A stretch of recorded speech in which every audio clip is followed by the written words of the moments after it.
Hello and welcome to my review of Lorgar, Primarch of the Word Bearers Legion for Warhammer, the Horus Heresy from Games Workshop. Well, technically it's from Forge World, but Forge World web store doesn't exist anymore, so I can now say Games Workshop. He will cost you £83 and consists of 17 resin components. I know what you're thinking. £83 is a huge amount of money just for this small Primarch and for so few resin components. Before we get into the full review, format of this review is as usual. So I'll talk a bit more about Lorgar and his price and things. We'll go through all of the detail, how easy it was to build, so any tips and tricks that I can give you when building this Primarch. Then there are no spare components, no helmeted head or anything. So I'll go straight into some size comparisons. First of all, with all of my other Primarchs that I own, then with some Word Bearer units, and then finally with the usual 40k minis. So when I picked up Lorgar a couple of years ago now, over 2 years ago, he cost me £73.50. I think when he was first released, he was about 50, 55, I want to say. I don't think he was that much. He's one of the oldest Primarchs that Forge World made and sculpted. So he's been around for a good while. I'd want to say over 10 years.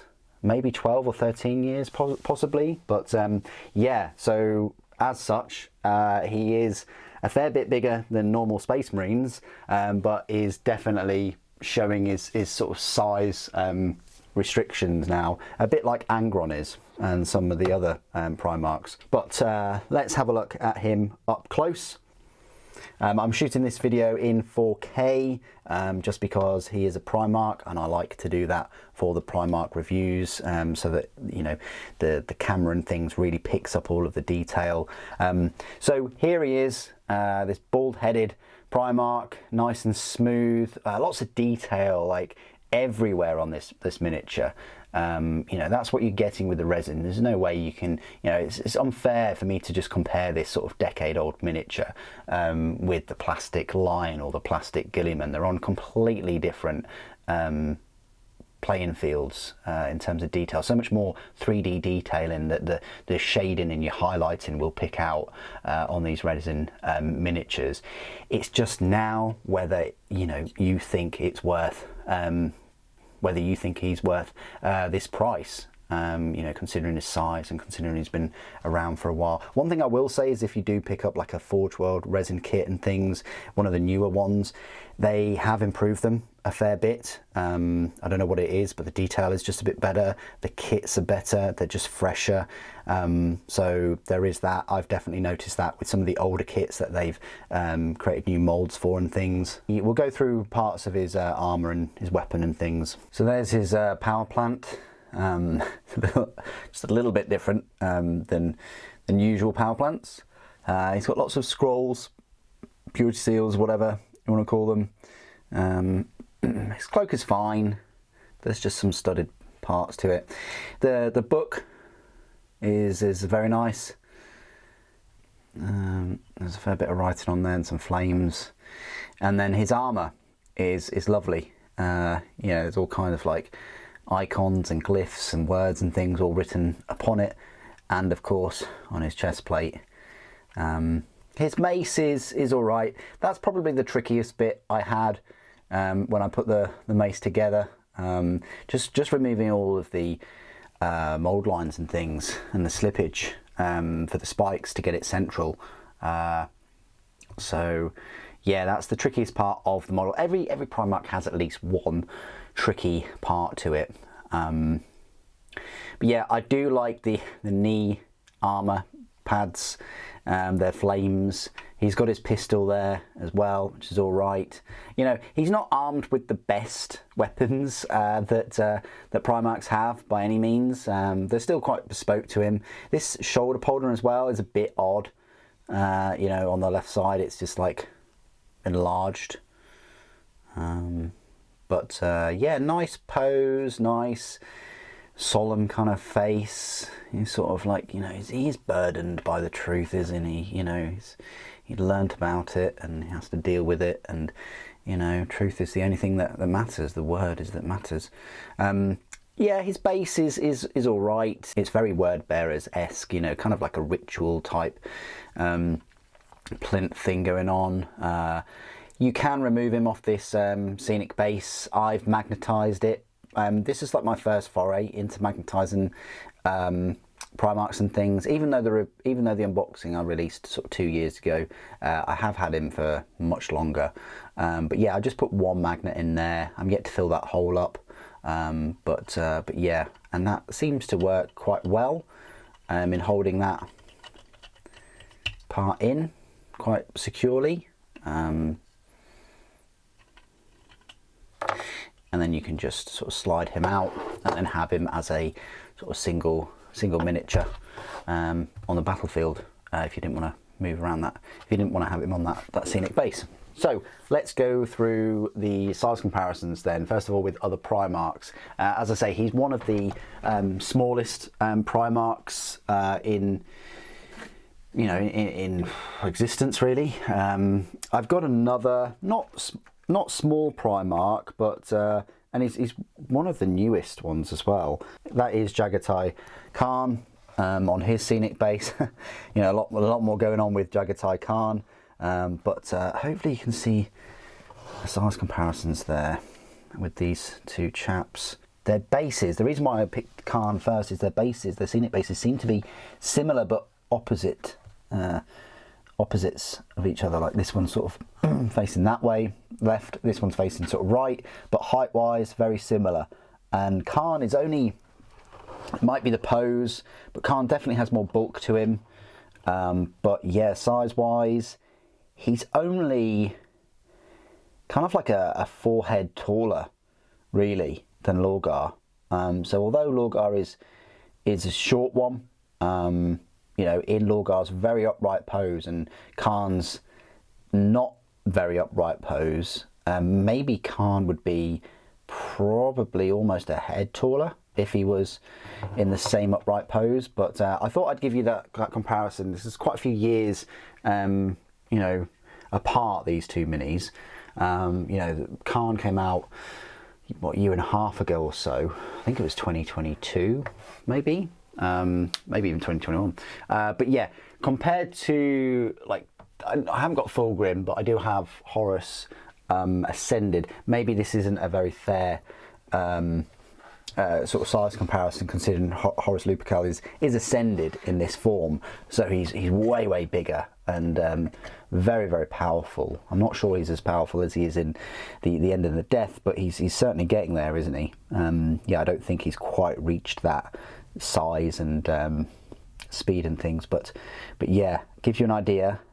He is probably a good head taller, but yeah, I'd say Horus is in a slightly lower pose because he's sort of striding forwards. There's a big gate between his legs there compared to Lorgar, which is just upright.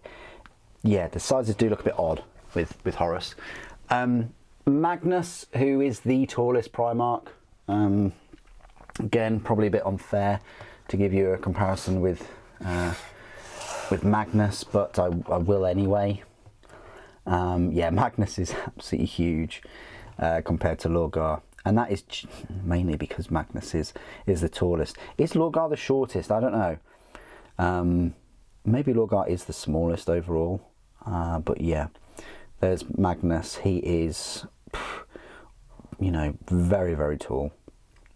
Almost a half a Space Marine taller, probably. So quite a few feet. Sanguinius is always a hard model to compare, sort of size comparison wise, just because he's in the most active pose, along with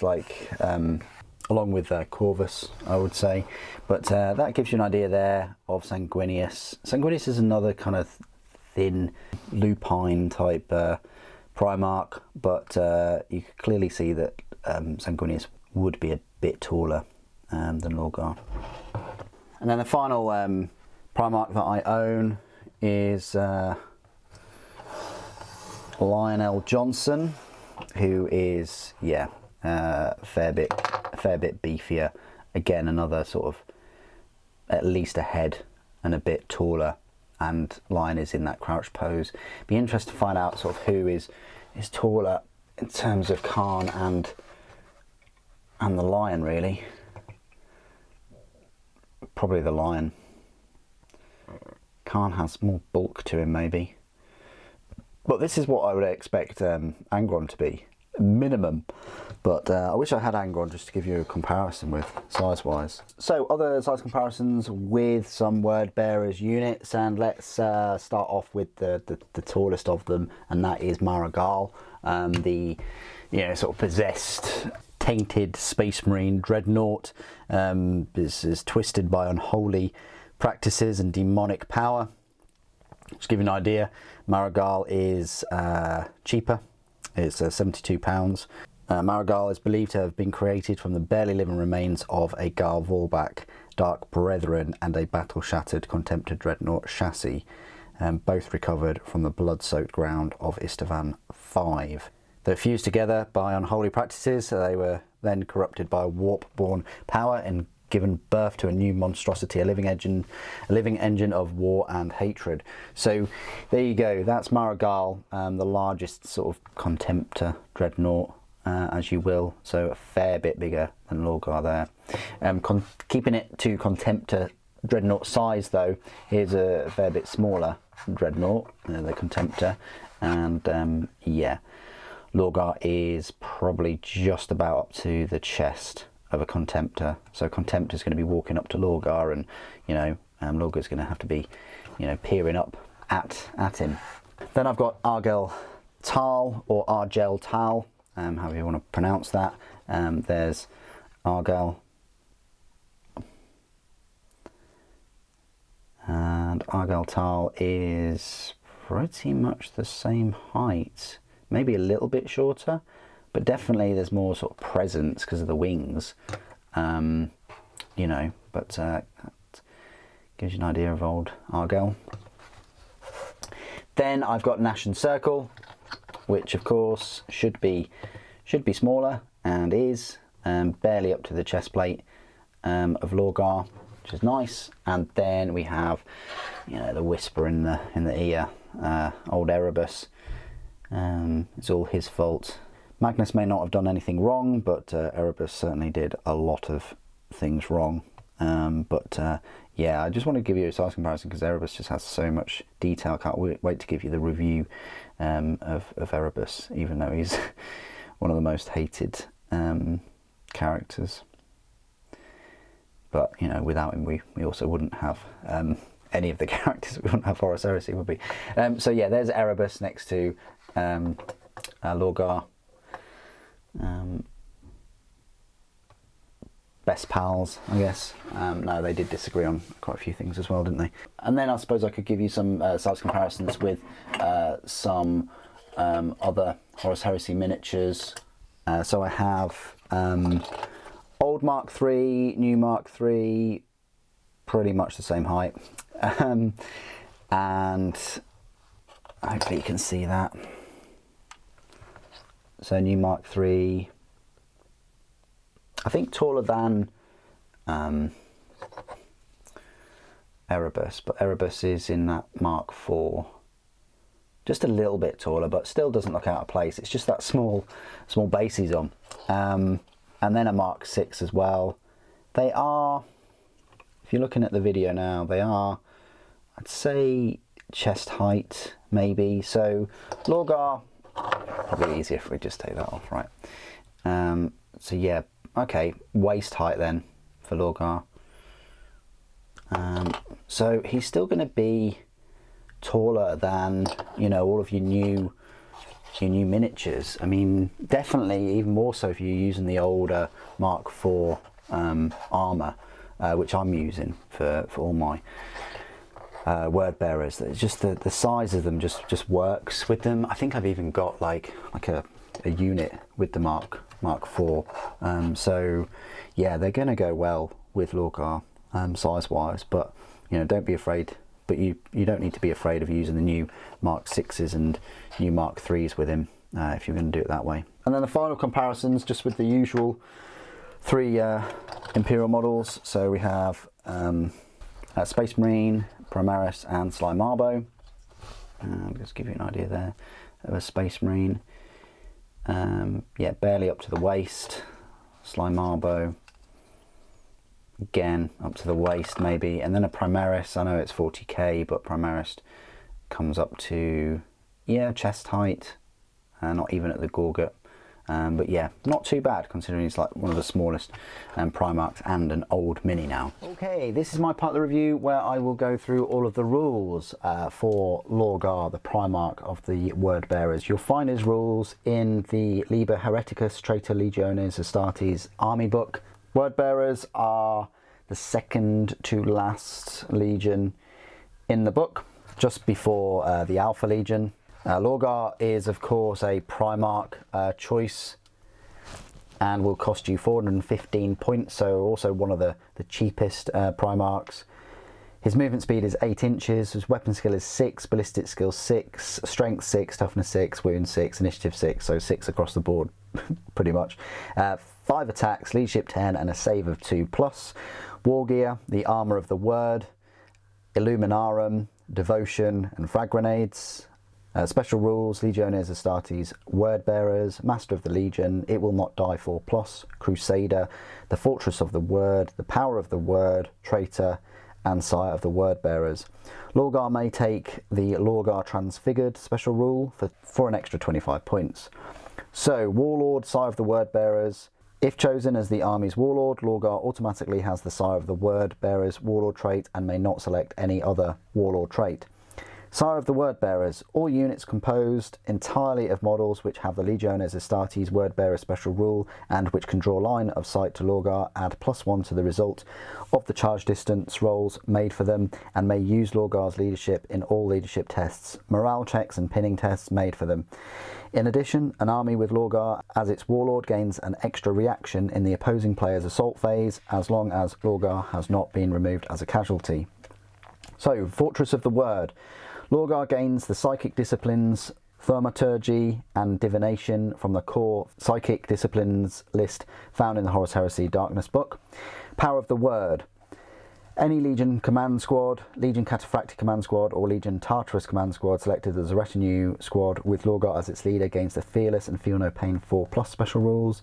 In addition, once per battle, one friendly unit composed entirely of models with the infantry or cavalry unit type with at least one model within 18 inches of Lorgar may be selected at the start of any game turn. The chosen unit gains the Fearless and Feel No Pain 4+ special rules for the duration of that game turn. It's pretty nice.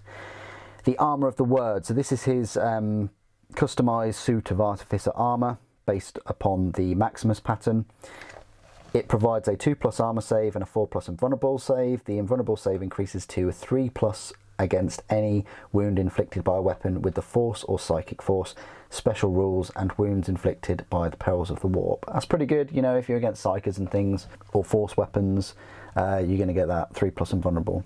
Devotion. It's a graviton weapon and it's got a small range of 12 inches, but it is a strength 8 AP2. It's only one shot, pistol 1, it's concussive 2, graviton pulse, haywire, and mastercrafted. So if you're against any, I don't know, Mechanicum that are coming out, haywire is going to do very well. It's going to do very well against, you know, vehicles and things, but it is just a short range weapon. Illuminarum, which is his mace. It's perfectly balanced. It was an ornate scepter maul fashioned by Ferrus Manus himself. It's perfectly balanced for his strength and size, and apocryphally seen as the pattern on which the chaplain's Crozius was later based. So, you know, all of your chaplains and things, you know, you can thank Lorgar for their Croziuses. It is a melee weapon, strength +2, so that's strength 8, AP2. It's a melee, mastercrafted, armor bane, melee, brutal 2. So it's nice that it's brutal 2, and you know, it does have armor bane. It's all right, you know, but he's only got his 5 attacks, and initiative is only 6. As I say, he's not really a melee or ranged weapon monster. Lorgar Transfigured. If Lorgar is upgraded with this special rule, he gains the corrupted unit subtype and replaces the Thaumaturgy and Divination psychic disciplines with the Anathema and Diabolism psychic discipline. In addition, an army that includes Lorgar Transfigured may fill any non-compulsory slots in its force organisation chart with units from the Ruinstorm Demon Army list. These choices are paid for in points and occupy slots on the force organisation chart as normal, but must begin the battle in reserve and may only enter play by means of the Breach the Veil psychic power. So that gives you an option if you wanted to have any demons in your army. You have to use the Breach of the Veil psychic power for them, and you have to pay points for them. But you know, if you wanted some demons and things, you only have to spend an extra 25 points for him to be transfigured, and then yeah, you get some demons helping you out, which could be pretty fun. You know, so he's not the best Primarch when it comes to, you know, his stat line. He is, I say, fast. He's movement 8, which is good, but you know, compared to like Mortarion, who's only 10 points more, Mortarion's stat line, he gets 1 extra attack, and all of his other characteristics are 7. The Barber and Plate, though, just gives him a 2+ and a 4+ invulnerable, whereas Lorgar gives him that extra 3+ invulnerable against psychic and force weapons. Mortarion does have Silence, which is arguably a better weapon because it's got the instant death and reaping blow. And the Lantern is, again, it's got a further range, but it doesn't have the Graviton Pulse and Haywire. And it's not mastercrafted either, which is slightly odd, but oh well. So yeah, he's not like a melee monster. Let's not beat around the bush. He can certainly beat up some big things, but the main reason you're going to pick him is any Astartes within line of sight of him is increasing your charge distance rolls. Using his leadership in all leadership tests, morale pinning tests, you're getting an extra reaction in the opposing player's assault phase. You're getting a number of psychic disciplines, and your command squad and terminators are getting the Fearless and Feel No Pain 4+ special rolls, and you're able to pick you know, an infantry or cavalry unit within 18 inches of him that also gets the Fearless and Feel No Pain rules for a game turn.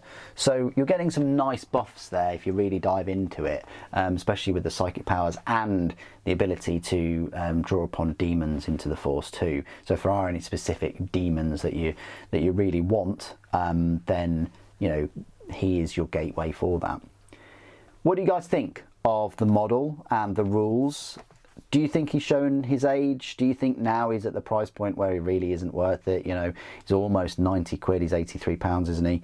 I think his previous price point that I paid for him, you know, like the 60 odd pounds or 67 pounds, not too bad considering he is the big cheese of my Word Bearers army. But what do you guys think? Please do put your thoughts and opinions down in the comments below. It'd be good to hear from you. Thank you for watching. Death to the False Emperor.